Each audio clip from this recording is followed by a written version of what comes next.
সোনম ৰঘুবংশী ৰাজ কুশৱাহাক পুনৰ আৰক্ষীৰ জিম্মালৈ প্ৰেৰণ কৰা হৈছে। পুনৰ দুদিনৰ আৰক্ষীৰ জিম্মাত ৰখা হ'ব সোনম আৰু ৰাজক।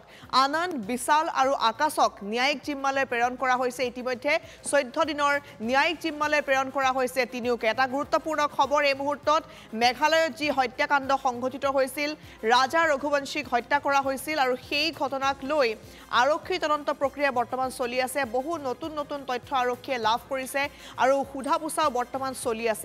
কেনেকৈ তেওঁলোকে পৰিকল্পনা কৰিছিল, কেনেকৈ হত্যাৰ সেই পৰিকল্পনা ৰচনা কৰিছিল, সেয়া লাহে লাহে পোহৰলৈ আহিছে আৰু তাৰ আঁৰত হয়তো আৰু বহু কাহিনী থাকিব পাৰে আৰু সেইবাবেই জিম্মাত লোৱা হৈছিলে আটাইকেইটা অভিযুক্তক।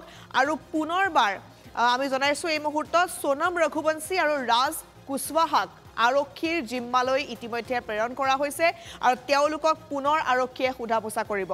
দুদিনৰ আৰক্ষীয়ে জিম্মাত লৈছে দুয়োকে আৰু বহু তথ্য তেওঁলোকৰ পৰা পোহৰলৈ অহাৰ সম্ভাৱনা আছে, কাৰণ অন্য এজন ব্যক্তিৰ নামো ইয়াত পোহৰলৈ অহা দেখিবলৈ পোৱা গৈছিল।